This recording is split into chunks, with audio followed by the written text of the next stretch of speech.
the famed Brickyard. The first motorized race was in 1909 with motorcycles. MotoAmerica returns to Indy after a 5-year absence to keep two-wheeled racing history alive. And with speeds hitting 185 plus miles per hour over the yard of bricks, this one promises to be a close, bar-banging affair. It's time to go racing right now on FS2.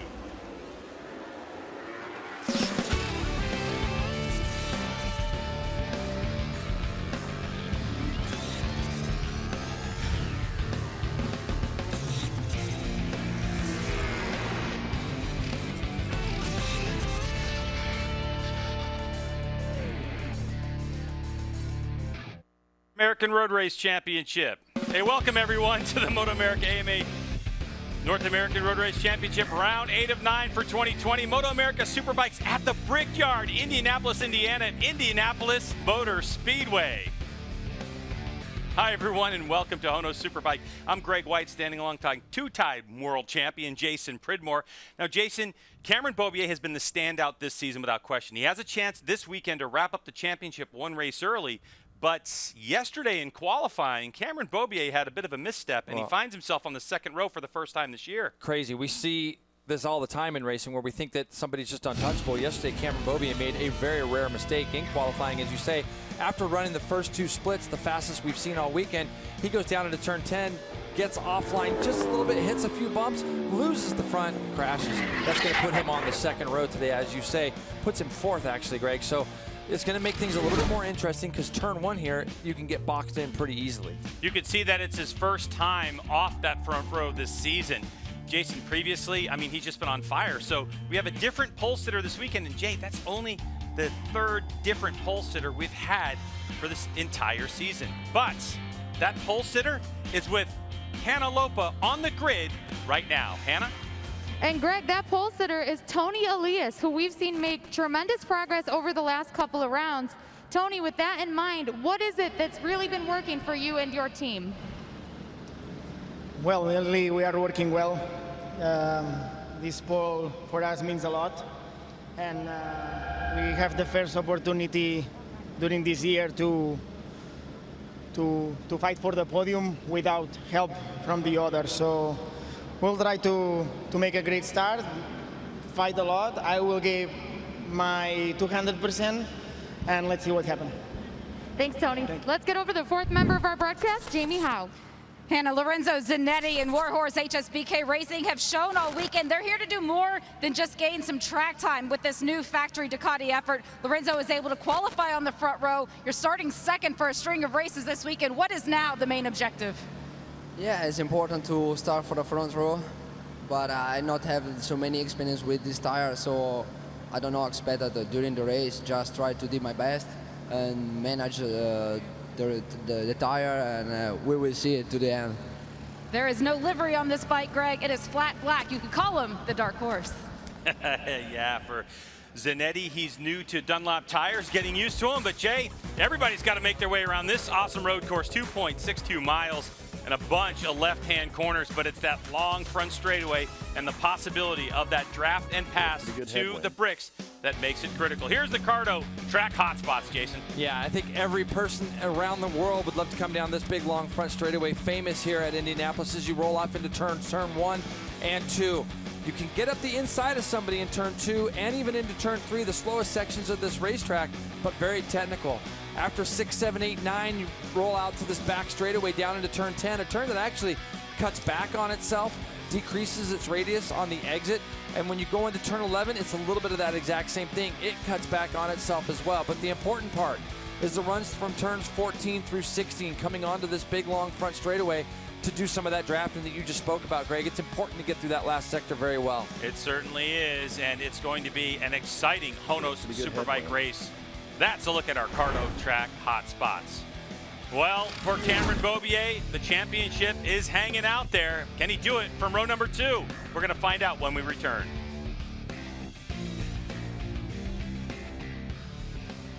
Today's Superbike coverage is sponsored by Dunlop, the official tire of the MotoAmerica Championship Series. And brought to you in part by Geico Motorcycle.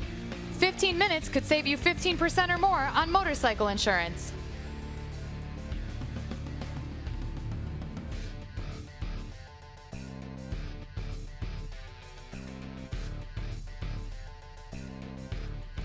Beautiful sights of Indianapolis Motor Speedway. Robbie Floyd and Roger Hayden with you in our MotoAmerica Live Plus booth for all the fans here on site and around the world. We got the tire allocation coming from Toni Romo at Dunlop. It looks like everybody on the same tire combination, extra soft front with a soft rear, except for Matty Skoltz. It looks like Skoltz running the soft program out there, so you might want a little firmer front, I guess, than the extra soft. Yeah, maybe he's having some problems with, some guys talking about the front chatter some this weekend, so maybe that tire just gives him a little bit of a better feel, or maybe they've seen some grading on the tire and wants something just a little stiffer. Personal preference for him. We're going to see Toni Elias lead the field for the first time this year. It's not a Yamaha up front. What are the chances that he can hold it, at least for a little while? He's been fast all week, but, he's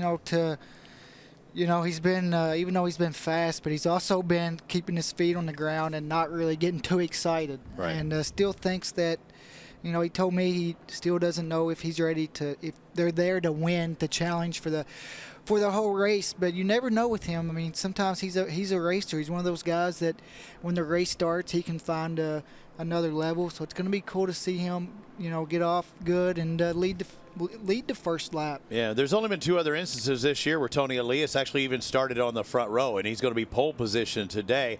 Flip that with Cameron Beaubier with all the wins except for the one DNF at Road America 2. He's had pole position, minus that one time at the Ridge. The Ridge, he finished second. Remember, and he really had the pole there. I think we're going to see a little bit of the Cam Beaubier we saw last year, or will we? Will we see him just push really hard to get at the front right off the bat, or do we see that patient Cam Beaubier that we might have seen last year, knowing that he had the bike there and could pick him off when it's time? I think his strategy is going to change. He's going to figure that out after they get into turn 1, or maybe around turn 5 on the first lap. See if he get a really good start. If he moved up a couple spots, maybe get aggressive and try to take the lead pretty soon and do what he does, get out, get in a good rhythm, and just do when he's out by himself, he's really smooth at doing the laps, and he can ride his own lines, and that's whenever he goes his fastest. And if he doesn't get a great start, just be patient. Bobby Fong, another guy to look for on that front row on the M4 XStar Suzuki. But the big question is Lorenzo Zanetti. He mentioned something, he's used to riding on different tires. I believe he's a Pirelli guy. Everybody on Dunlops, they are different. It's just a factor of that tire. I have a feeling he's going to try and burn them bad boys up. He's going to see what that Ducati can do with those tires, and if they can last at that pace, they will. If not, I think he said, well, at least I gave him my shot. Especially for a guy like him, he has nothing to lose. He's not racing for points every week. He just come here to win, and it's cool to see Ducati and HSBK putting in such a big effort to come here and challenge in MotoAmerica. And it's great to see another factory Ducati finally back on the grid. We're about to find out. Elias, Zanetti, Fong on that front row, but look out for the row behind them. Beaubier, Skoltz, Gagne. It's about to get good. Stick with us here at MotoAmerica Live Plus. We're about to kick things off. They're on the recon lap, and we'll be back with the race here shortly.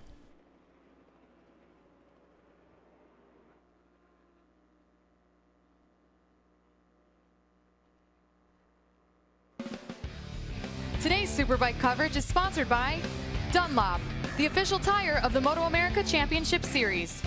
And brought to you in part by Geico Motorcycle. 15 minutes could save you 15% or more on motorcycle insurance. Welcome back to Indianapolis Motor Speedway, infield road course. Race 1 of 3 this weekend. You're watching this one live on FS2 tomorrow, 11 a.m. and 3 p.m. East. Will be on FS1. 3 races in one weekend. Boy, these racers have got a lot of laps ahead of them. Jay, let's take a look at the starting grid because we were happy to see Toni Elias, 2017 champ, break the track record yesterday and put it on pole with a 136.9. Absolutely. Zanetti there in second. Bobby Fong, a little tip over this morning. Think he's going to be okay for this one, though. Cameron Beaubier, as we talked about, fourth with Matthew Skoltz and Jake Gagne. Really crazy to see both of those Yamahas back on row number 2. Kyle Wyman with a stock motor in the bike for this race. David Anthony, Josh Herron. Then we got Cam Peterson, who I didn't see on the grid there, Greg. Andrew Lee and Michael Gilbert just outside of row 4. Duma, Wyman, Alexander on row 5. Then we got Gerardo, Ashton Yates, and Jeremy Coffey starting back there on row 6. A little further back, Danilo Lewis, Max Flinders, Trevor Daly. Then we have Jeffrey Perk, Giannato, and Sam Vertorico rounding out row number 8. So the warm-up lap is getting ready to be concluded. Riders will take their grid positions, and then we're going racing on this one, 17 laps. And I made a mention about Kyle. He had a little issue yesterday, so the team thought it would be safer because we have 3 races to swap that motor out, and so they've got a different motor in that bike. So riders forming up to take the grid, and this is going to be their first. Most of them, the Stock 1000 competitors, have already competed, so they have a bit of an idea of what it's like to go from a dead stop in the middle of the straightaway into turn number 1. Usually an absolutely ripper of a corner, 188 miles an hour for the top speed heading into turn 1 and down 3 gears, but different when you have to start from a dead stop. Bobby Fong, M4 X-Star Suzuki on that front row. No Yamaha on the front row. This is an interesting race. Looking race ready is your pole sitter, Toni Elias. The lights are on. We're getting ready to go. Race action underway, and a good launch from Bobby Fong up the inside. He blows right by Zanetti on the Ducati. Is it Bobby Fong who gets into the lead? They funnel off into turn number 1, side by side. 2 M4 bikes, I believe, Greg. I believe it's Bobby Fong. Oh, Cameron Bobier. What a launch. Jumped himself up into second. Elias third. You can see Schultze's going to try to slide it up underneath Toni. Stands him up. up. Gets by him. Yeah, it looked like there could have been a little bit of a touch there. Zanetti goes up underneath Gagne as they roll off into turn number 4 there. So Cameron Bobier did exactly what he needed, Greg. Before we went on, I said the hardest part here is that Cameron's got to get that good start again, not to get boxed in too much in those first 2 corners. And he's already making a shot. There goes Bobier up the inside. He is making quick work of it. So the number 1 plate goes right to the front so he can have clear track to take the lines he wants. The question is, what does M4 X-Star Suzuki's Bobby Fong have in store? We know that the Suzuki loves to get on those brakes and dive into those corners. More of a point-and-shoot racetrack than some of the other road courses we go to in the U.S. Back of Bobier. The scary part about this thing, Greg, is that Cameron Bobier this morning on race tires actually went out there and went a little bit quicker than what we did at pole yesterday for Toni Elias. He rolled out at 36.6, but you can see Bobby Fong is going to be hungry to hold on to the back of that number 1, and he's going to be close enough as they come onto this front straightaway to possibly draft that Yamaha. Schultze there as well. We've heard some comments about that from that team, that they've got a different motor configuration for this race. They did some testing over the last week or 2. So let's see what these guys have as they roll onto this front straight. Cameron's so good through that last sector. He is, but we also know that the Suzuki GSX-R 1000 has got some legs on the straightaway, as well as that Ducati of Zanetti. Oh, and a bike down in the middle of the racetrack, coming onto the front straightaway. It is Kyle Wyman. That's Kyle Wyman as he comes onto the front straight, Greg. What a rough, I wonder what's wrong there. Looks like he may have dinged himself up a little bit trying to catch his breath. So Wyman is down in this one. He's obviously in some pain. Yellow flags are flying. We'll see if corner workers can get there. Yeah, the bike's still out in the middle of the racetrack. So let's look in here and see if we can't see what happened. Look in the back of your screen there. There's Josh Herron coming out of that last corner. We're looking, it looks like he lost the front on the exit, Greg. Yeah, that was a weird crash. He still had a hold of the throttle as the bike was spinning around. So Kyle Wyman getting out there, and there's a look at the motorcycle. It's in the middle of the racetrack. Yeah, it looks like, that bike is just literally sitting in the middle of the track, looking at out our window right now to see if there's any... It's going to be red flagged because there's no way these riders can come through this part of the racetrack with a motorcycle sitting there, even with waving yellow flags. And the riders are getting closer. They're a few corners away from coming onto the front straightaway. No corner workers available. Red flag out now, so the red flag flies. Yeah, that's going to stop the Dave race. Anthony as well. So looking at Dave Anthony, wonder what's going on with Dave here. Also in our screen, looks like he may have gone down in turn 10. Greg, the only reason I can say that is I'm looking out our window and I can see him stop. But the race is red flagged. He can get that bike back to pit lane. He might be able to get it started. Here's Kyle Wyman. It was weird because it looked like he lost the front. And honestly, the way he's walking, looks like he may have taken a shot somewhere, Oh, definitely. So yeah, he definitely is trying to catch his breath. Is now with the red flag out, Kyle's able to go walk over to his motorcycle and pick that up. Now, Kyle, if this motorcycle's rideable and he's feeling okay. I don't think he's feeling all that great, to be fair. But the possibility is that he could remount. As now we're getting some help coming down pit lane. His brother, Travis, has just stopped by there to check on him, probably give him a tow back. And let me tell you, this is such a long pit lane. I mean, we haven't talked about it in this race, Jason, but if you jump the start in one of these races and you get a ride-through penalty, it is such a long pit lane. It would be a tremendous penalty. So there's number 10, his brother, Travis Wyman, stopping on his motorcycle to take Kyle back to the pits. Meanwhile, they're trying to get his motorcycle off the race track as we're under red flag conditions, which means all race stoppage. So what MotoAmerica is going to do at this point, Jay, is they're going to evaluate what has happened so far, the time. They're going to make the decision if they're going to keep the length of the race the same or if they're going to shorten this race. You can do anything you want to the motorcycle during the red flag in terms of changes, with the exception of you're not allowed to change the tires at all. That is at Dunlop's discretion. If there was some type of an issue, they might recommend it. But in terms of this particular situation, nothing. So David Anthony. I wonder what's it doesn't look like it's that bad, really, but there's got to be a reason why he's obviously not getting started. You can see the front windshield and a broken is out windshield. there. And when you look back, it's just so hard to see. You can see the bike's already gone. So it's we can't really tell from that angle exactly what happened. All the riders behind did a good job of making sure to stay out of the way of that as the bike goes pirouetting down the track. Here you go. Oh, he loses the rear, and then it kind of high sides him up over the front. Okay. Yeah. Now it makes a lot more sense. Makes a lot more sense. He loses the rear, shoots him off balance, gets him up over the top, and that's why he's hurting, because he took a big mouthful of that front windscreen and such. Just getting the thing wound up coming onto the front straightaway.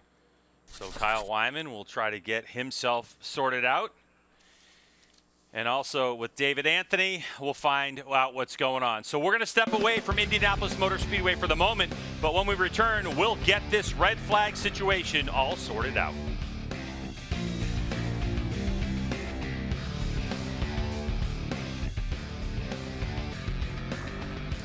Well, Kyle Wyman with a few moments there and wasn't able to save that. Hey, he did save the high side. He cut down quite easily compared to what it could have been, but it is able to bring out the red flag. And Dave Anthony, not sure what happened to Aussie Dave. I think that was him off before it even got to that portion of the course.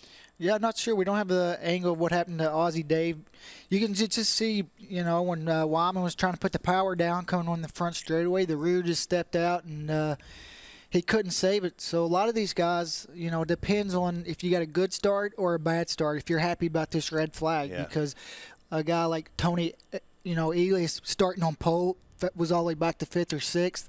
Zanetti starting second was all the way back 5th or 6th. The guys who didn't want to see the red flag, would be Cameron Beaubier, Fong, and Matthew Skoltz, because he doesn't always get a good start, and he got a really good start just then, and they were already in a pretty good little group. So everybody's going to restock, and we'll try it again. Re-rack, restack, and then we've already seen on our time and scoring it's dropped to a 15 lap to go. But this has got to be a complete restart, though, wouldn't you say?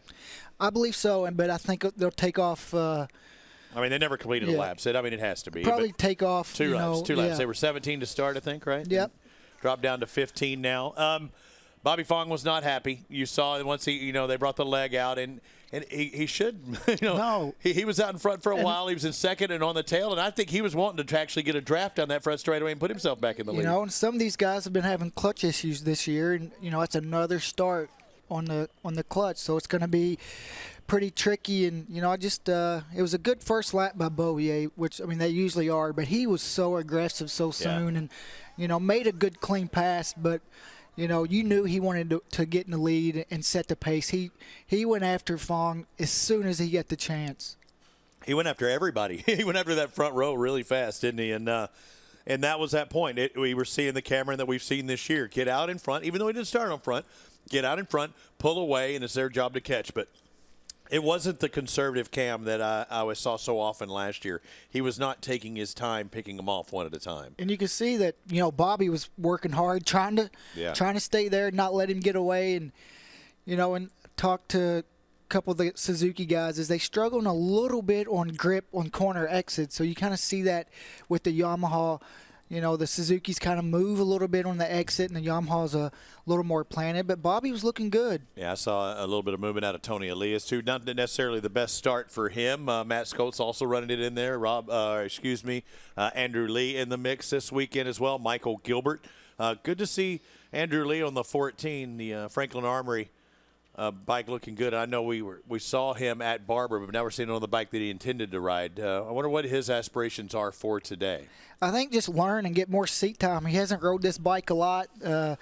You know, gelling with the team and stuff is really hard to do whenever you're doing it at a MotoAmerica National against all the big boys. So I would say each weekend they probably just want to learn, get better, you know, make the bike better, and just kind of grow from there. Two-time Stock 1000 champion in Andrew Lee. They're going to get those bikes ready. Aussie Dave back into the pit area looking after his riders. We'll be back with the HONOS Superbikes here in just a bit. See if those M4 guys can get ready to go.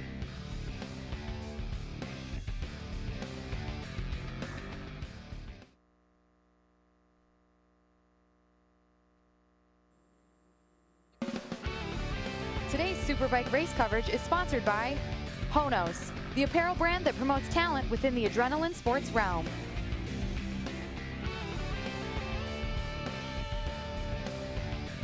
Welcome back to MotoAmerica Superbikes at the Brickyard. We're under red flag conditions for HONOS Superbike race number 1 because of an incident with Kyle Wyman coming onto the front straightaway to try to complete lap number 1. Kyle had a bit of a crash there, and we're going to find out if he's hurt, and he's with Hannah right now. Kyle, you had a crash coming onto the front straightaway. We see you're a little scratched up there. Tell us about what happened. Just, you know, got off to a really good start. I had a really good position going through turn 1 and kind of got pinched off and had to go over a curve, lost a little bit of ground, and was just trying to get back onto a rhythm of some sort. And we've been battling rear grip and all weekend long, and I had none coming out of the last corner. I went to the throttle, the thing stepped out full lock immediately and bucked me out of the seat. And I thought I might have had a chance of saving it, but when I came down, I hit the windscreen so hard, my neck's all beat up, and I wanted to restart, but we just didn't have enough time. So, you know, just thanks to the Excelsa Solutions KWR Ducati team. These guys worked so hard for me to get me you know, the best bike possible, and we've been through it this year, but, you know, I know what we're capable of. We showed it early this year, and we just got to get back on our feet and just keep pushing. That's all we can do. Looking ahead to tomorrow, how does this change your strategy with only 3 races left this season? I mean, it's difficult because we wanted to learn a lot at race pace, at race distance today to set us up for 2 races tomorrow, and I don't know, is there a chance of rain tomorrow? I mean, I want to get a result, and because these guys deserve it, and you know, I just want to keep pushing because this is what I love to do. This is what I was born to do, and it's heartbreaking when I can't get the job done week in, week out. So, you know, I'm just going to keep pushing, keep fighting, never give up. Thanks, Kyle. All right, Jay, looks like Cameron Beaubier having some issues right now. What's going on? Wow, I don't know, but this is kind of a big deal here because it looks like he's pushing his bike back down pit lane. I'm looking at the end, Greg, and yeah, I can see him down there. He's pushing his bike back down towards where these guys are now. It's really curious to see what problem this could be. We have seen Jake Gagne have a couple issues this year. Not exactly sure what's going on with Cam, but it doesn't look like he's going to, well, you know, Greg, they can still get the bike going. They've done a siding lap. These guys come to the grid for a quick start, so it's going to be a quick start procedure where these guys are going to be going to the line, and I don't know if his bike's not even running. Yeah. So everybody on the grid is going to see that. So quick start procedure is riders get to go out on a sighting lap, and then they'll come to their grid position where there's normally just one crew member, and then once the grid is clear, they're going to go do their warm-up lap, and then they're going to go immediately to starting. So the question is, if Cameron Beaubier is not out there, which he's not on row number... Oh, they got his bike started. So the bike's running. Now he's going to have to start at the end of pit lane, which then means he's going to have to start at the rear of the grid, I believe, Greg. If you missed the warm-up lap, you got to start at the end of pit lane. So these guys are going to get out for their warm-up lap. This makes things very interesting Certainly for does. this race and in terms of the championship. All right, let's get down to Jamie, who has more on Cameron. What's up, Jamie? Well, you had asked the question at break, how many starts does that clutch have on it? I talked to Richard Samboli, and he said it's really just that one. He's been running that clutch all weekend, but they freshened it up, so it was at spec for the start of this race. But for Cameron, the biggest change they made was to the geometry of that bike. They said the start is more important to them than the 15 laps that follow.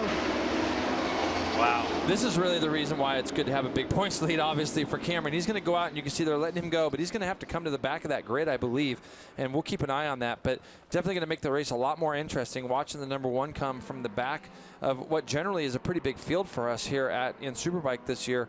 You can see he's going to roll out. Not sure what the main reason of why he couldn't make it out initially, though, so that's going to be interesting, as well as we've lost Kyle Wyman from the grid. We've lost David Anthony from the grid, so there's some spaces now open on our grid that guys are going to be able to use from even the 3rd or 4th row to hopefully get a better start and get up with some of those other leaders. Yeah, I'm not sure if Cameron Beaubier, the right thing to do is to funnel himself to the back of this field on the warm-up lap. His warm-up lap is going to be a lot quicker than the riders behind him. I probably would have spaced myself out by that pace car, Jason, to give myself a little run at it. Yeah, he'll be all right. You can see him just going through there. Now, getting back to the Kyle Wyman story, obviously the incident that he had coming onto the front straightaway was an awful incident. You can see his neck all cut up. But the laps that he's missing, those are the laps that are so important to these guys. They would do anything to be able to get back on the bike, get out and do the laps. We saw a competitor earlier in one of our other races was able to do that, get back out, get those laps so that tomorrow they have a better idea of setup of what they might want to do. So these laps are going to be lost laps for Kyle, unfortunately. So a lot of drama so far, and we haven't even done, what, a lap and a half? So yeah, we haven't made it one full lap yet. Crazy. So what's going to happen with the number 1 plate, Cameron Beaubier? He started with a crash in qualifier number 2 yesterday on his Dunlop qualifying tire, a special tire that they have to give that nice sticky grippy feel for a couple laps. He was supposed to be on row number 4. Now he might start on row 9. Yeah, and the hard part about that is even starting from row 2, row 3, those first 2 rows are going to get pretty busy. A lot of these guys are going to notice that Cameron Beaubier isn't up on row 2. They're going to know he's coming from the back.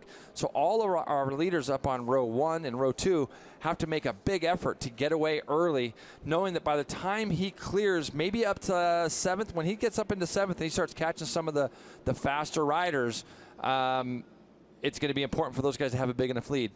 So Cameron Beaubier trying to find his grid position back there. They're pushing him back to his grid spot. Reminder, Cameron Beaubier sits on a 103-point lead over Jake Gagne at 103 and Matthew Skoltz at 104. That battle for second place between Gagne and Skoltz going after it. So a very unfamiliar sight. Cameron Beaubier back on row number 9 in the lone position, left part of your screen, and a big hole on row number 2.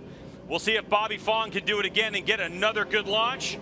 A Suzuki and Ducati lead the way. It's start number 2 for race number 1, HONOS Superbike. Fong with another good launch. Great start from Toni Elias as well. A lot better from the pole sitter. This time he's going to lead them down into turn 1. You can see Cameron Beaubier out by the white line about midway through. He's already got by 3 rows probably, Greg. You see the green helmet in the background. Toni Elias is going to lead him down into here for the first time, though, with Bobby Fong, Zanetti, and Skoltz there. Looks like Michael Gilbert's got himself up to 5th or 6th spot from row 4. You can see him just ahead of Josh Herron there, and it looks like Beaubier is already in the back of them. See the number 1 plate back there already. Right behind Josh Herron. Yep. He was able to do a lot at the start of that.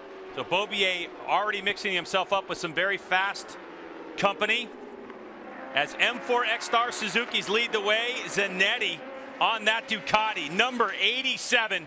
That's the Warhorse HSBK Racing Ducati New York entry, all the way from Italy in 3rd spot. And then you can see already he's got himself up there into 7th place as Bobby Fong taking a look down the inside of his teammate as they go into turn 10, all sideways. And Greg, we've heard a couple of the riders talk about there's a small bump down in there that can kind of unsettle things, but Beaubier's done a nice job. He's cleared a lot of the, I would say, heavy traffic that he's going to have to deal with. Now he's going to have to deal with guys that he's used to racing around, faster paced individuals. You can see Josh Herron as Zanetti runs wide. That's going to allow Skoltz to get through, maybe even Gagne. Nope, just Skoltz he was able to get through there. But Toni Elias is going to lead us out onto this front straightaway for the first lap. Cameron Beaubier already up into position number 7 as he's going to try to get around the number 2 of Josh Herron and take over 6. But how about this battle for the lead? Bobby Fong on the number 50. His teammates going after it into the fast turn 1. Zanetti back up into 3rd spot. So a lot of jostling. Jason, the riders know that Cameron's on the way. They know he is coming. He's already there. Yeah, I mean, he's basically there. But still, there's a few bike lengths to go. So you've got to lead with clear track, get your head down, and try to put in as many fast laps as you can. This one reduced to 15 Fong, a 140.7 so far. Yeah, you can see Matthew Skultz was able to stuff it back up underneath Zanetti between turn 3 and 4. There you go. Matthew Skultz has jumped up back there again. Gagne still on the back end of those two. And Bobby Fong is doing what I feel like he wanted to do. I could see himself getting himself revved up before the start of this race as he was coming to the line. I think he feels like if he could have got in front of Toni, he could pull away, and that's what he's doing so far. He's opened up about 4/10 of a second as you get a good look here from our helicopter view. Boy, Toni Elias in second spot. Jason, he hasn't had a win since August 25th, 2019, Pittsburgh. Oh, and it looks like rider down, and that looks like Trevor Daley from Canada. His bike on fire. He's trying to put it out, at least contain that fire. So we'll see what happens. The grass here getting relatively dry, so corner workers walking over, trying to hustle themselves over to put that fire out. As Daley watching his motorcycle go up in flames. So they'll pull the pin on that, and back up front we go. And Bobby Fong starting to check out from his competitors. Zanetti in third. They come across the stripe. And there's Beaubier right on the back of his teammate, Jake Gagne. 136.984 for Beaubier that time. That almost matches our pole position from yesterday. So now Cam, he's got 12 laps to go here. He's not going to relax. He's going to go by these guys as quickly as he can and try to get away. But the fact that these guys are still all bunched up at the lead group, Greg, Bobby Fong that time right through a 37.7. So one of the things that Cameron Beaubier has talked about in his transformation as a racer from last year to this year is his inability to want to follow anyone. He really wants to get out front and lead, where he used to be complacent. He used to be okay with settling in to second or third. Oh, Toni Elias. Oh, there's oil on the track. There's got to be something down from Daly's crash. Yeah, that's it. There's got to be something on the track there, Greg, because I saw both the M4 bikes lose the front. Then I see Skultz crash. And then look at Corey Alexander there, just hit some stuff as well. These guys are all going through here. There's got to be something on the track in that turn, because it's just too unusual to see 4 or 5 guys all lose the rear of the bike. Skultz is down, and it looked like he got thumped pretty bad by a motorcycle behind him. So yeah, there was definitely something on the track there, as Matthew Skultz is hurting in this one. Yeah, and that right there, because I saw Bobby Fong, Toni Elias, I saw a number of the bikes get shot up out of the seat there. And then for a couple of the guys there right behind the crash, they lost the front. They went out a little bit wide. There's the red flag out in this one, as it should be, with Matthew Skultz down on the ground. So what a series of events we've had so far in Indianapolis Motor Speedway. A second red flag in this race. Boy, for Cameron Beaubier. Well, obviously Trevor Daley, when he fell down, that was an oil fire, because that's why his bike was on fire. We didn't get to see exactly what happened to him, but watch the first two. You're going to see Bobby Fong up out of the seat. There he goes. Tony's sideways as well. Zanetti just inside of it. And then see the front from both the guys behind. The front gets lost, and you're going to see Cameron Beaubier's bike is going to come along and hit Matthew Skultz right in the back right here, and that's a big thump. That is a big thump. Yeah, let's hope that Matthew is okay. You can see Heron knows something's on the ground. Michael Gilbert comes through. And then just even a little bit after that, I saw Corey Alexander going through there slowly and also hit something on the racetrack. And you're going to see it from Cam's view here. You see that front end go. Mm-hmm. So there's definitely some type of fluid on the racetrack. Speculation, of course, from us at the moment is that it's some type of oil. Wow. Beaubier's bike hitting Matthew Skultz. And Cameron's got his bike back up again. This is going to feel like a crazy race for him right now.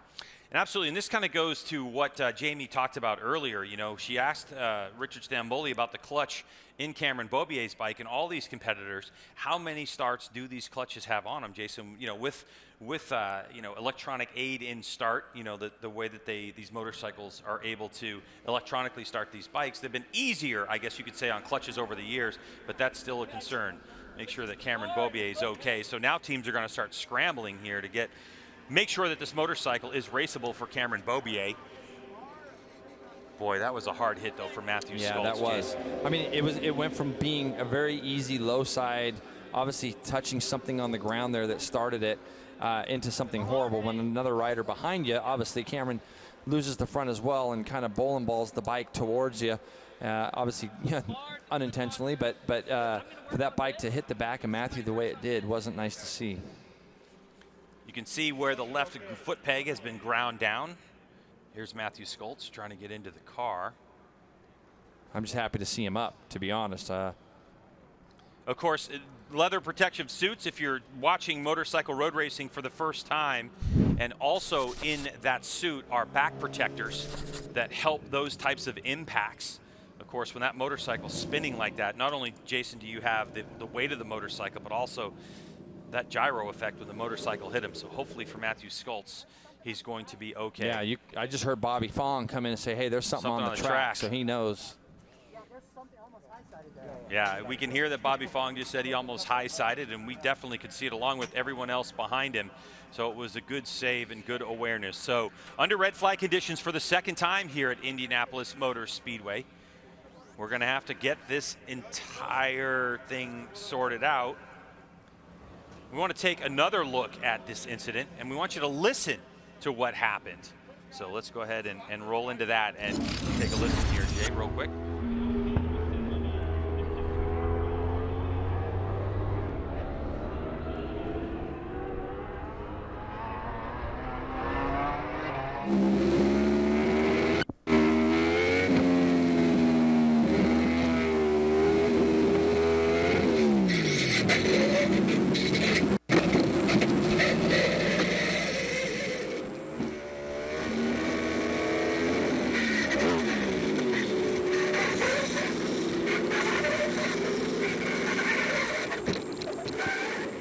Here, digging into that asphalt. The last one there was from Matthew's bike, obviously, and did you see how sideways Josh Herron was? I missed that. Unbelievable amount of skill for these riders to keep their motorcycles upright when something is on the track like that. All right, we're going to step away from Indianapolis Motor Speedway, race number 1, our second red flag. We're going to get them things sorted out, and we'll find out when we're going to get back to racing.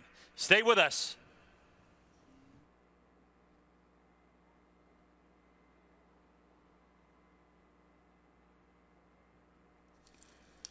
Robbie Floyd with Roger Hayden. It's that race that will never end, Roger. 2 red flags in one race. And yeah, you guessed it. I bet there was something on the track, and it looks like that may have been Trevor Daly, the area that he went down in. We saw his bike on fire. Well, typically sometimes that could be fuel, it could be oil, it could be water, anything. But, yeah, and there is Matthew Skoltz. He's definitely laying some stuff. His bike is, and he's being transported off. I'm glad to see him up.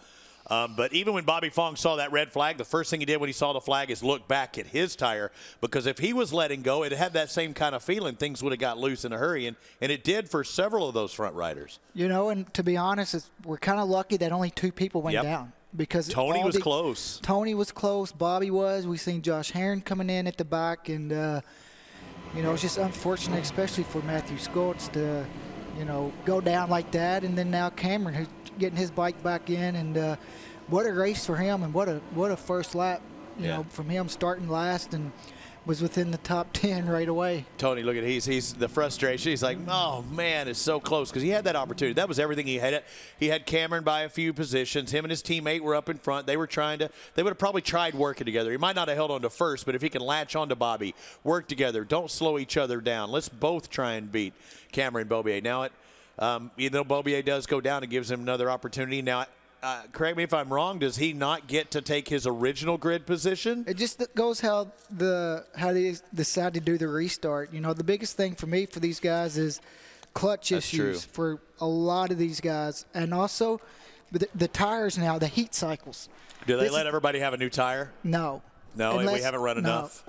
We haven't did enough, but the heat cycles are huge, especially after one there's a drop, and then, you know, there's another one. You know, now this is the second one. Right. That's what I'm wondering about. And some people can recover from those pretty good, but some guys, you know, bikes don't, you know, do good on the heat cycle. What does Sometimes it feel I like? would have a good heat cycle, and other times I feel like, man, there was something really wrong with the tire. You're just talking about the fluctuation of the tire temperature from having that heat and then cooling down and then heating again, cooling down. What does that feel like as a racer? You say a good heat cycle. What does it feel like between a good heat cycle, bad heat cycle? What does it do? It just feels like a tire, if it doesn't heat cycle very well, it just feels like the tire has a lot of laps on it already. You know, It's don't wore have out without having the tread. I mean, the depth being gone. It feels like the end of the race from the, you know, pretty much from the beginning. And, you know, you just lose that edge grip, you know, getting into the corner and also on the exit. And basically what that is, too, is the oil inside the tire. That's what kind of you know, makes that big difference, I think. And the way that I've been explained before, the oil that's inherent in that tire, it goes through those changes as yellow lights ablazing here for our second red flag. Bobby Fong was out in front after 2 laps. Toni Elias, Lorenzo Zanetti, you take Matt Skoltz out now. He's in transport here, and a very good medical staff they have here at IMS. Gagne, he was very fortunate. He was able to miss that and not go down like or like Skoltz and Beaubier did. I mean, not only did he not crash in the oil, he also got lucky to miss Cameron's bike. Yes, and no repairs necessarily for that one. Cameron Beaubier had the fastest lap in the field when everybody else was turning 137s. At best, a 137.7. He turned a 136.9. So it shows he has the speed. We'll see where he starts from. We got a lot more questions still to answer.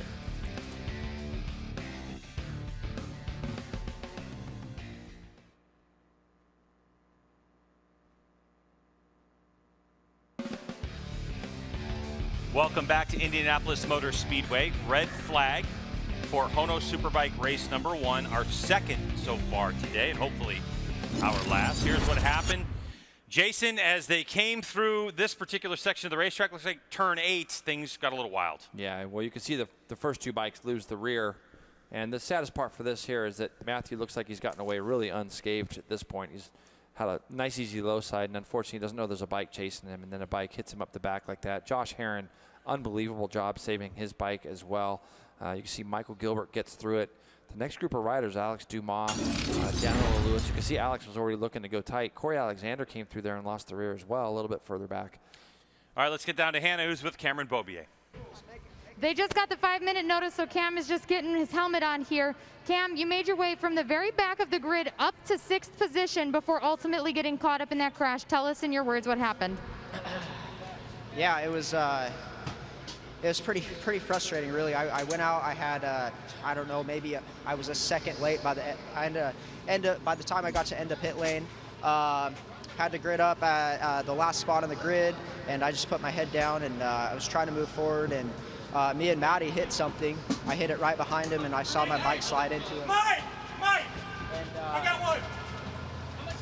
Yeah, and man, my heart just goes out to Matty right now. It was really a really unfortunate event, and I hope he's doing all right. Thanks, Cam. Yeah, you can see right now that Cam's urgent, wants to get on that motorcycle, and he definitely doesn't want to be late for the next one. Let's get down to Jamie with Bobby Fong. Bobby Fong has begun gathering his things up. You had a tremendous start there on that second restart. What can you do to repeat? You know, just go through my routine and just hit my marks and, you know, just take it lap by lap. And a lot of crazy things are going on. It was a little scary out there. I thought I was the only one that almost high side, and I looked behind me. There was a whole bunch of carnage. But we got lucky, and we're going to try to keep moving forward and finish well. And his crew chief, Frank Aragaki, told me they finally have a setup on this bike that they're familiar with. They went back to what they had on in qualifying yesterday after trying something new this morning. So they're feeling pretty confident with the way this bike's operating. All right, and Jason, I think the question mark too for a lot of riders is how many times is these Dunlop tires going to handle these heat cycles that they're going through? And by the way, Jason, we have learned that Cameron Beaubier, as long as he's able to get out with all the rest of his riders, will take his original grid spot of 4th position. Yeah, that's pretty wild to think that he just missed it by a second or 2 down there at the end of pit lane. Not really sure what could have made him a little bit tardy to get down there, but he got a break here. Obviously, he's got a lot of breaks. The good thing is being able to start from 4th will take a lot of that pressure of having to come through the field away from him again. It's not that there's a lot of pressure. It's more the risk value of somebody, riders getting caught up with each other back there mid-pack that could impact how Cameron is. So he's going to get to start from 4th now. Unfortunately, we're going to be missing Matthew Skoltz now from the middle of that row 2 it would be. So, you know, between Matthew gone, Kyle Wyman's out, David Anthony's out. So the grid up at the front's going to be a little sparse. You can see they're doing a little quick handlebar check. Probably bent that handlebar when it tipped off, so they're just making sure that it's in a position that Cameron wants it to be in at the moment. So Cameron Beaubier getting ready to get out on the racetrack. We're going to do another quick start procedure from Indianapolis Motor Speedway, so don't go anywhere because the 3rd start of this race coming up.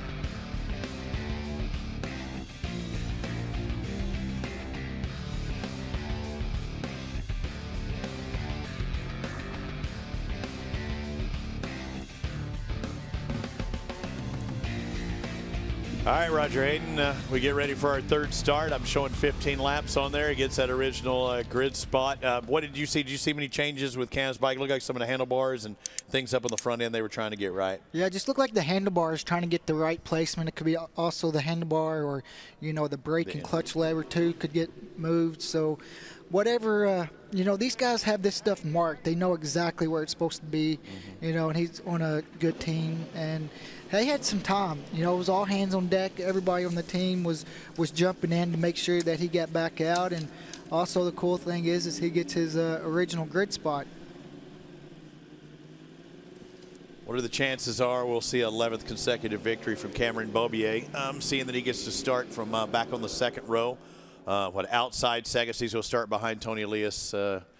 You feel better about his chances now starting back at the same? I mean, we saw him start from here earlier and he was in second, wasn't he? I mean, in a blink of an eye. Yeah, and also, I mean, he started from last and was already in the top 10 before the first lap was even over. So, I mean, definitely it's going to be easier for him now, only starting in fourth. But, you know, there's a lot of good guys out there. And Toni and Bobby Fong and those guys, Zanetti, they're all hungry for a win. 7/10 quicker, 8/10 quicker, it seemed like, before that red flag came out for Cameron Beaubier, too. That shows you he's got the speed. The big question is going to be that heat cycle and how it affects not only that heat cycle, the heat cycle before that, the heat cycle before. I mean, you just keep adding up. They'll only take it so long. And every tire doesn't necessarily act the same way either, does it? No, it doesn't. And also you have to take in consideration, sometimes when you crash, you know, a mechanic didn't see it right away. There could be something, you know, that's going to rattle loose now because of after the crash. So I guess we're about to find out, though, and it's going to be an exciting one. One side of the bike, that's where he's probably going to have the feels and stuff. So this will be a quick start procedure. So, I mean, they'll really just go up there and get ready to go. No time to really work on the bike. So this would be a shakedown lap, but really nothing that they can do for adjustment. Another thing we haven't talked about is clutch. How long does that clutch last? I know Greg mentioned something about it. We've seen guys with issues on that. And when you're only concerned with one start, you burn that bad boy up, you know, comparatively. But when you're having 3 starts, come on. You'll see this next you know, when they take off for the parade lap and warm-up laps now, a lot of guys won't practice the start. Ginger, right. They'll just be real easy on the clutch. And also, you know, there's going to be oil draw from turn 8 to 9, you know, 7, 8, 9 that these guys are going to have to, you know, get used to seeing and take it easy a couple times and make sure it's all clean. 7, 8, 9, a very pivotal part as well with the little chicane coming through there. And everybody prepares for Cameron definitely wasn't taking a chance of being late this time. He said he was 1 second late. Well, he's 10 seconds early this time. I think he's wanting to see what that bike does under like a push lap or a reasonably push lap. Will be interesting. We've seen Bobby Fong and Toni Elias up in front both times in this race. Zanetti's kind of worked his way back and forth. If you had any questions about those Dunlop tires, we're going to have even more questions now.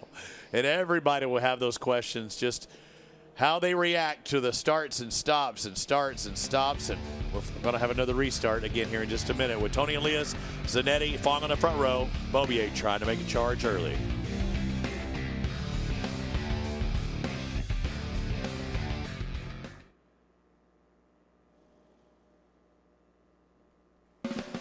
Today's Superbike coverage is sponsored by Dunlop, the official tire of the MotoAmerica Championship Series.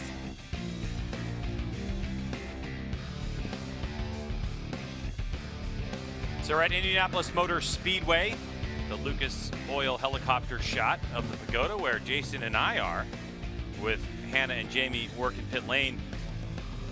This is getting ready for start number 3 of the HONOS Superbike race number 1. Riders have already gone out onto their grid positions after doing a sighting lap. And Jason, when we saw the sighting lap, it was Cameron Beaubier was the first one back to his grid position, and he was way ahead of everyone. Yeah, it's going to be really important for him to get that good lap in there to make sure that everything is tight, nothing's loose. You saw him adjusting a bar there, and as a rider, you always want to make sure that it's tight enough. So he did a really quick sighting lap, and this warm-up lap will be just as important for him to get back around.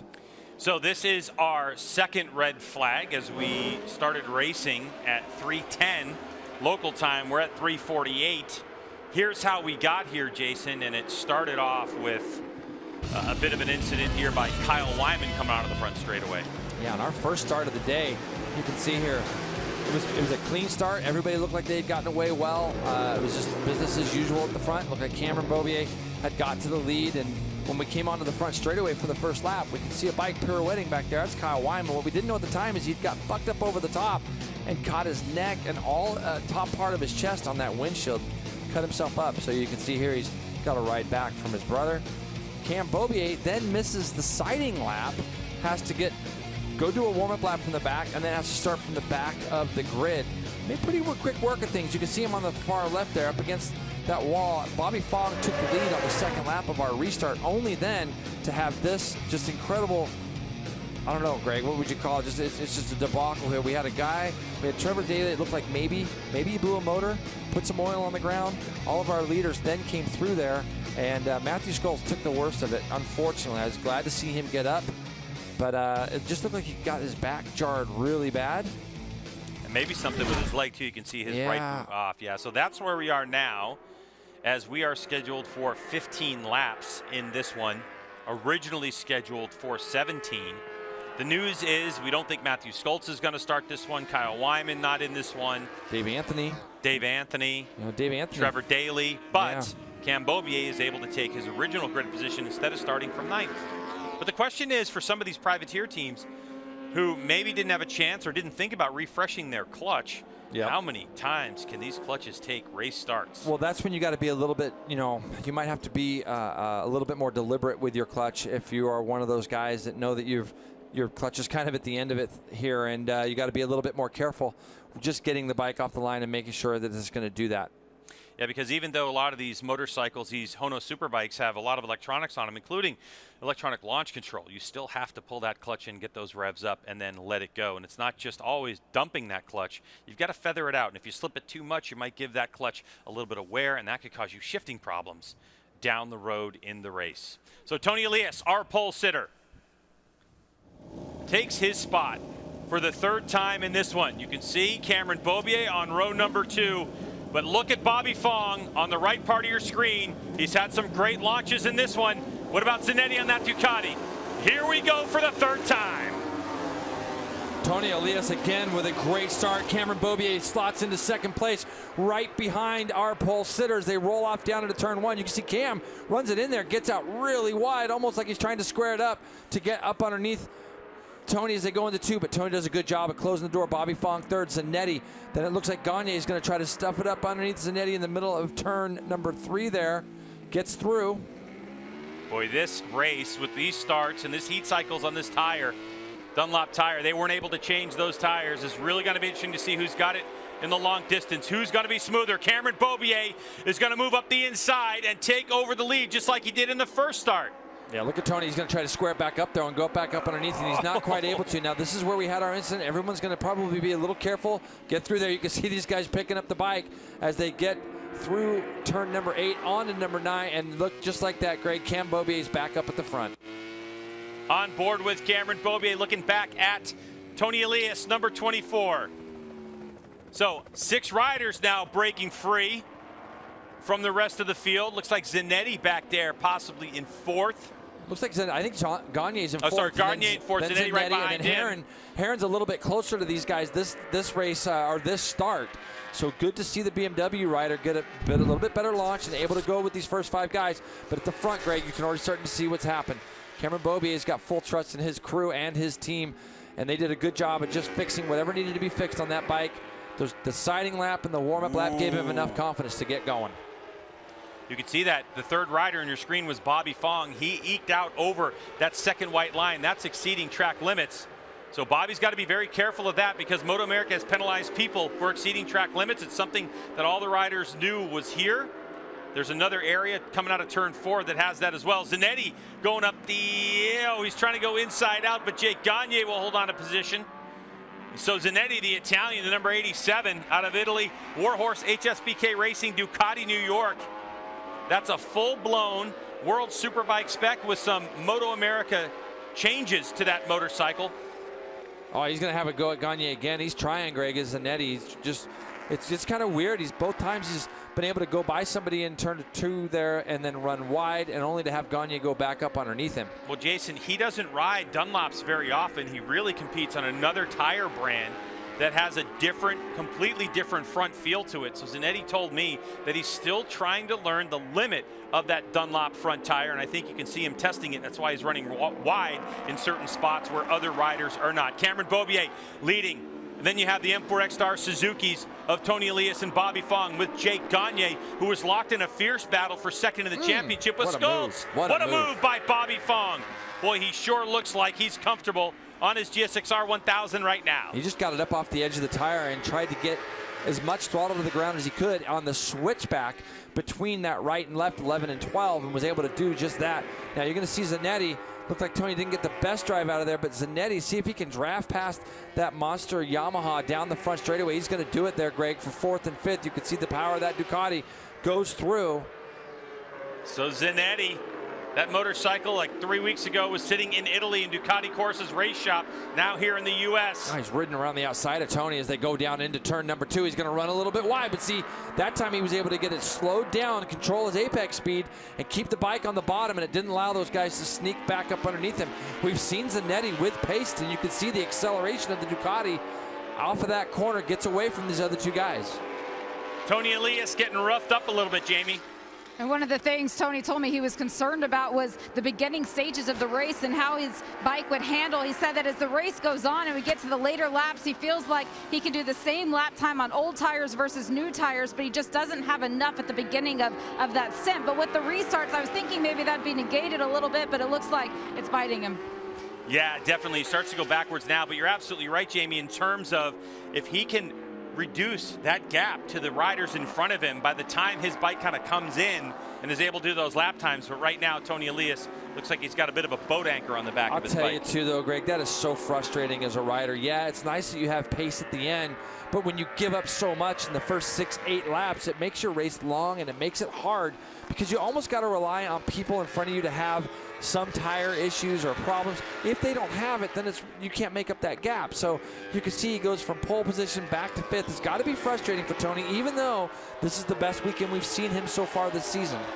So Bobby Fong in 2nd place is trying to keep Cameron Beaubier right there, and Bobby Fong goes fastest lap of the race, this version, a 37.2, 6/10, so he took 2/10 back from Cameron Beaubier. Lorenzo Zanetti on that Ducati in 3rd. So we have a Yamaha, a Suzuki, and a Ducati out front in the HONOS Superbike race number 1, restart number 3, as the Italian doing a great job. Now keep in mind, Lorenzo Zanetti is not a stranger to Indianapolis Motor Speedway. He competed in the 125 GP class back in 2008 and 2009. Yeah, he's doing a great job there. And look at Bobby Fong. He is riding so hard, Greg, and he's doing everything he can. He's closed that gap, as you said, to 0.6 of a second over Cam Beaubier. Bobby Fong tries so hard and has really worked on his riding a lot over the last year or two. He really impressed me last year in that 600 Super Sport Championship, and we know he's been a bit dinged up the last 2 rounds.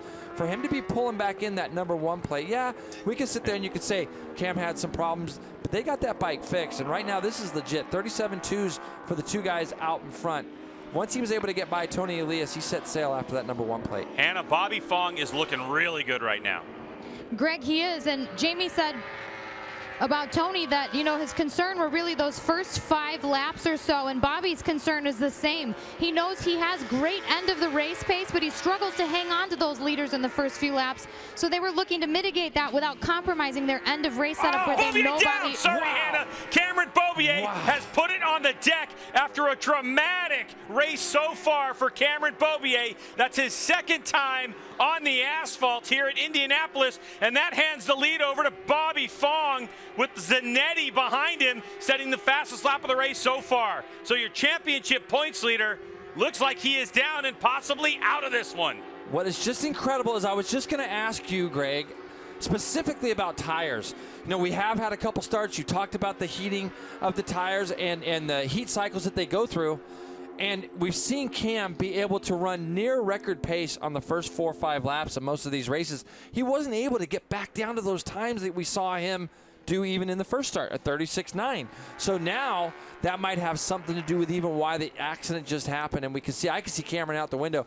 He's still looking at trying to get that bike going, but nah, it's not rideable, Jason. There's stuff hanging off. It's unrideable. Cameron Beaubier is out of this one. That leaves it to, at the moment, these two riders. Bobby Fong, who has been the only other rider this season who has won a race. Left part of your screen, Jay, and there goes Cameron Beaubier. He slides into home. Goes into the wall as well. Looks like something definitely broke off the front of that. And the thing you got to look at, see if it's just, it looks like rear. He actually lost the rear first, it looks like. The rear starts coming around, and it takes so much weight off the front of the bike as it slides back up. Yeah, you can see it, Greg. It's almost like a high side off the inside of the bike there in that last corner. So Cameron Beaubier out of this one, but I was mentioning Bobby Fong. He's the only other rider this season to win a race in HONOS Superbike. For Cameron Beaubier, unfortunately for the Californian, his streak remains of either win it or bin it. I can't even believe that bike's rolling the way it went into that wall. So you can see here's Cameron just coming down pit lane. Completely dejected after that. What a series, what a race for him to forget. And by the way, we've got 2 more races to go this weekend. So back up front we go with Bobby Fong, and he is being hounded by Lorenzo Zanetti, the Italian, on the Ducati. Boy, you know, in talking with the team, Jason, about Lorenzo Zanetti coming here and the amount of effort it took to get this Ducati, this is a motorcycle that is really available to anyone with deep pockets. This is a Ducati program. Ducati Corsa in Italy makes these customer bikes available. It's the same spec as the World Superbike motorcycles you see, but it has to have a couple of changes, a little bit of electronic stuff, but the transmission has to be stock for MotoAmerica competition. So this motorcycle is available to purchase by anyone. The question is, how many engineers do you want? How many good parts do you want? Do you even want a rider in Lorenzo Zanetti? But Zanetti right now is doing a great job hounding Bobby Fong. Boy, Jason, right now, the way Lorenzo Zanetti is riding, we have the possibility, the distinct possibility of having our third different Superbike race winner of the season. But make no mistake, M4X Star Suzuki's Bobby Fong is doing a phenomenal job. And Bobby has had some time on his hands to start recovering from injuries he sustained in the middle of the season. No, and that's good. But I'm going to tell you, the guy I'm going to keep an eye on is that Jake Gagne just back there on that 32 bike. And I'll tell you why. He's starting to light up our screens here a little bit with some splits. These two guys engage a little bit, and Jake Gagne, who we just know is itching for a win so bad. We haven't even hardly spoke of him today. And there he is just in the background behind these two guys now. That lap by, he was quicker than the two guys in front of him, 38.1, 37.8 for these two. Just behind them, you can see Gagne, 37.6. His confidence should be growing, Greg, if he starts seeing himself reel these two guys back in. Well, Jason, for Jake Gagne, yesterday was a struggle. They had chatter at the front. They were lacking grip at the back, and he really just didn't feel great on it. So overnight, they went back and they regrouped this morning. They called it a productive session. He said he now has a rideable bike, and now we're seeing him being able to race it. So for Monster Energy Attack Performance Yamaha's Jake Gagne, he's got that first race win right up in front of him. But Bobby Fong setting a good solid pace right now. Last time by the stripe of 38.1, but 38 high for Zanetti and 38.6 for Gagne. And Jason, right now, Bobby Fong setting this pace. If you're Lorenzo Zanetti, do you have any urgency, any rush to get out front? Well, I think if he watches his pit board and he starts seeing that he starts getting some pressure from behind, if Zanetti has any more pace than what he is showing right now, it looks like Bobby's bike really finishes the corners nicely. And through this last sector, which is really important to be fast through, Bobby's really fast through it. That Suzuki, as he gets it and cuts it back on some of these decreasing radius turns, he's really able to get it up off the edge of the tire and the power to the ground. So this is where you'd expect to see if Zanetti could get in the draft. He hasn't been close enough to do so just yet. Yeah, and I don't know if there's something that's in the draft with the power of this Ducati V4 RS. It is absolutely ripping, but you can see on Bobby Fong's pit board, P1 for him. So we're getting close to halfway point in this race. For Zanetti, when he was chasing down the M4X Star Suzuki of Bobby Fong, he just clicked off 188.2 miles per hour to Bobby Fong's 183.1. That is flying. And it looks like there's just certain places where the Ducati is a little bit better. That said, it also looks like, and I'd have to talk to Bobby, but it looks like in some of the slower corners where you accelerate off, his bike jumps a little bit. That could be the difference between somebody using first gear and second gear as well. So all through this little section, Zanetti looks like he's got the measure of Bobby when they go through all this little section here.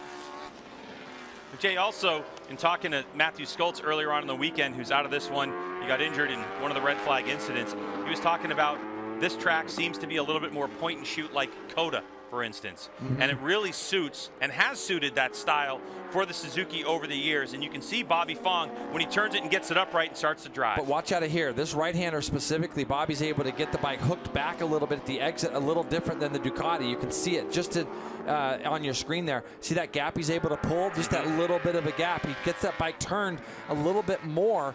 And even on the entry here, Zanetti's got to take a little bit wider approach and to try to get to the same spot on the track at this point as to where Bobby is. And Bobby's able to just cut down the track distance. You can see a lot of movement from both bikes. They went right to left. That's going to affect Bobby's drive onto the front straightaway. Wouldn't be surprised to see this Ducati go by him right now. Here comes Lorenzo Zanetti side by side. They come across the stripe.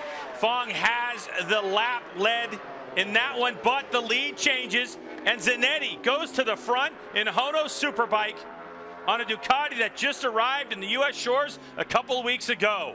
Now we need to see what the pace does here. If Zanetti has pace, he had the confidence to go by. That reason when he went by there, Bobby made a little bit, I wouldn't say it was a mistake, just the bike's moving around a lot in that last left, right, left transition. We're going to see if this Ducati's got some pace. Right now on our screens, as far as going through the first split, hasn't really been a big difference yet in speeds. So you can see he was able to just barely, he's kind of in the draft right now. The Suzuki pulls out and was able to not quite lead across those famous bricks here, but he gets by just soon after. Look how good Bobby is through the S's on the bottom right. Yeah, and see, now Bobby Fong is going to go to work on Zanetti and see where it is he's been stronger and where Bobby Fong needs to maximize the potential of his Suzuki GSX-R 1000. And here comes Jake Gagne again. You can see him just back there, Greg. Couple splits here. The second split there, he was, he was 3/10 quicker. So, or no, actually he was on the same 10th, 2/10 quicker than Zanetti. So, look at how close Bobby is. So absolutely close for Bobby Fong. He is not wanting to give this one up. For Zanetti, his second run here in the United States in MotoAmerica competition. And believe me, Jason, there are so many eyes on this program. The Warhorse HSBK Racing Ducati New York entry. Italy is watching this. Ducati Corsa is watching this. This is a dress rehearsal to see what it's going to take to compete in HONOS Superbike in MotoAmerica for 2021. The possibility of Lorenzo Zanetti coming to the United States lingers as well. Does Zanetti think he can win at this level? Right now, he's proving a lot to himself, to Ducati, and the Warhorse HSBK Racing Ducati New York team. Yeah, no question. It's great to see another brand involved here with MotoAmerica. This team, we've watched them have their struggles this season with some just really incredibly bad luck. They lost their main rider, PJ Jacobson, early at Road America in round 2 of our series. We've seen a couple of other riders get on their bike, but now they've gone ahead and purchased this motorcycle. They put a rider on it that's very familiar with it, and you can see it just in the confidence right now to be out here leading his first race. But Gagne is coming. He's closing down this gap on these two leaders. Ducati leads from Suzuki, leads from Yamaha. And if you're just joining us and you're wondering where Cameron Beaubier is, our championship points leader, the Monster Energy Attack Performance Yamaha rider, crashed out of this one, his second crash in our third race. Jamie, what do you know about the condition of Cameron Beaubier's about the condition of Cameron Beaubier's motorcycle? Greg Hanna here. I checked in with the team, and it seemed like the shifter was hanging off when he pulled in. The front hold wheel on, Hannah. I'm so sorry to interrupt you, but Zanetti makes a mistake and goes off the track. Jason, our leader on the racetrack, throws himself off into the kitty litter. I was literally just going to say that the pace has dropped half a second, and there was a couple mistakes being made into turn 10. Zanetti ran wide just 2 or 3 corners prior to that. That's going to put him possibly back to 4th. I think Toni Elias was able to get through on the Ducati rider as well. So that is a huge mistake, but there was a couple made on that lap as we went to Hannah that I could see him doing, and this one obviously hurt him the most. As you can see, Greg, he's going to come out of here, but in the left prior to this, he had made a mistake and ran wide. You can see how close Bobby is now. I'm going to look and see. I think they're both doing downshifts into this corner. Looks like, and he's just not able to, it looks like he got it into gear. He just ran it in there a little bit deep, maybe caught a false neutral for a brief second, and that's all you need to put yourself off of line. So here Bobby Fong leads the way from Jake Gagne, and Toni Elias now finds himself a ways back, about 8 seconds adrift of this battle on the podium. So Bobby Fong put that pressure on Zanetti and really forced him into that mistake, and that's exactly what Fong needed to do. Well, these guys were doing high minute 37s is what the two leaders were doing. When Zanetti took the lead, it went to 38.5, 38.4. So the pace had dropped by a little over half a second. Bobby was applying that pressure.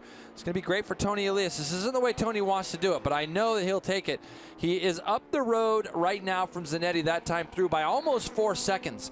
So he's got about 5 laps. You're going to see Zanetti probably there he is in the background. Zanetti's going to be trying to hunt back down that podium position. But what an opportunity it was. Yeah, they are definitely doing a downshift in there, so he might have just caught a false neutral. All right, Hannah, you were talking about Cameron Beaubier. Sorry about the drama with Zanetti back and forth, but go ahead and tell us, what do you know again? Hey, it's racing. It happens. I talked to Richard Samboli. I asked how this will affect how he prepares for tomorrow's race. He said it won't. We're going to fix it up, put a new frame on it, maybe some forks, and rock and roll.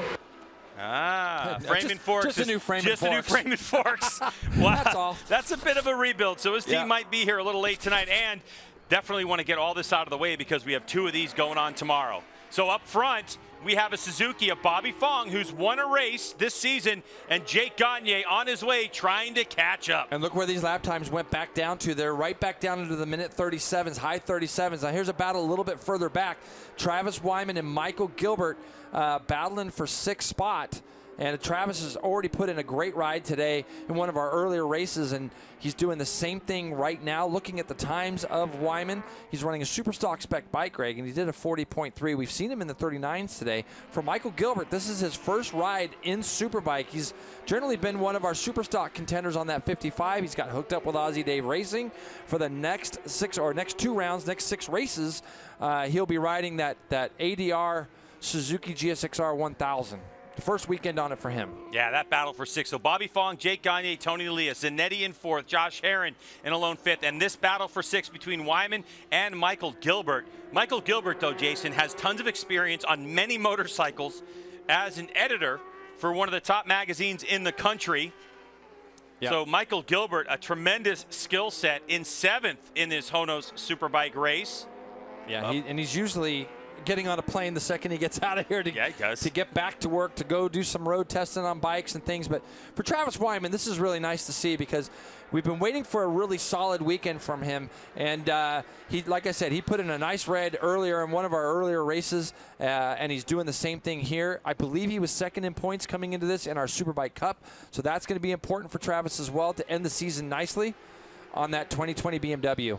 So all eyes now on our leader, Bobby Fong, and Jake Gagne in 2nd place, because I am just staring at the performance of those tires. How is this going to play out? They've had a couple of heat cycles. The Dunlop tires are absolutely phenomenal. And, of course, all these motorcycles in motorcycle road racing here in MotoAmerica are designed around maximizing the potential of these tires that are made right here in the United States. But the potential. And now Toni Elias trying to hold off the advances of Lorenzo Zanetti, Jay. Yeah, and when you look at it, we talked about when Zanetti took the lead, the lap times went to 38.4, 38.5, and right now on that last lap, if you remember, he had a pretty big lead. Zanetti now just goes out and runs 37.4 on that last lap. Keep in mind his fastest lap is 37.1, so he's almost back down to that spot that he was at earlier in the race, and he's already on the back of Elias with 3 laps to go, 2.5 laps to go.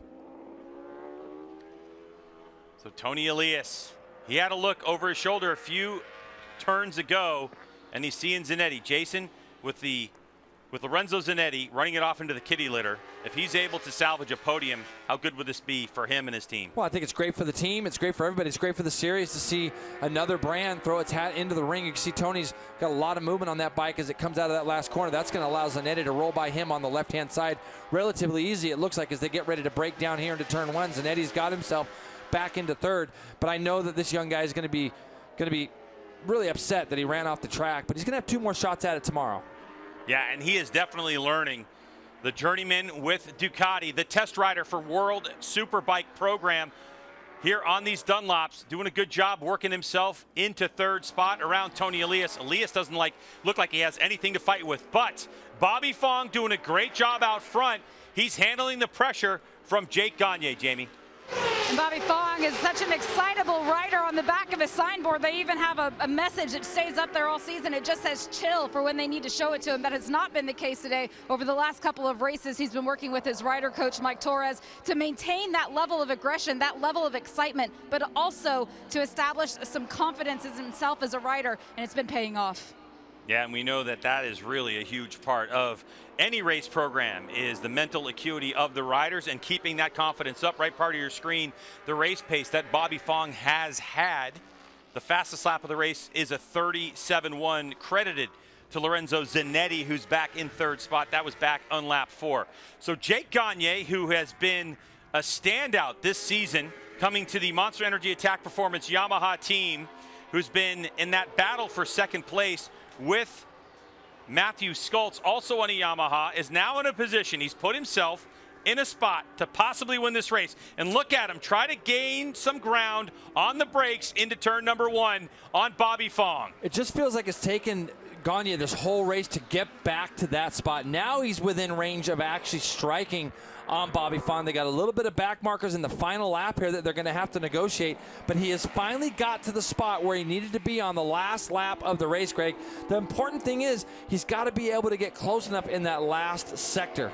So you can see they've gone by San Federico as they go through the very fast turn 4-5 section here into turn 6. Gagne was so close. He was sideways too. When he went through turn 5, he was pretty sideways. But he's got to get close when they come out of here. But more importantly, it's that last sector, and Bobby's been really good out of that last sector. So Bobby Fong has done it right so far on this final lap. Jake Gagne trying to reel him in on brakes. But we know that that Suzuki M4X Star GSX-R 1000 comes off that final corner like a rocket. But Gagne has still got to give himself a chance. He's got to get on the rear tire heading onto the front straightaway. Sometimes that front straightaway is all about you being a sitting duck. Does Gagne have the tire? Does he have the speed? Does he have the setup to put himself on the tailpipe of Bobby Fong? It's going to be hard now, Greg. Bobby went through there so clean, but let's see if that Yamaha can get in the draft. So Jake Gagne trying to find the draft of Bobby Fong. Fong with his head down as he comes to the stripe. It's going to be Bobby Fong with his second win of the season, with Jake Gagne 0.2 of a second behind. And in third, here comes Lorenzo Zanetti, number 87. He will take third spot. The Italian stands on the podium. That'll do it for us from the Brickyard. HONOS Superbike race number 1 in the books. For Jason, Hannah, and Jamie, I'm Greg. Thanks so much for watching. We're going to do it again. We got 2 of them on FS1 tomorrow. We'll see you then.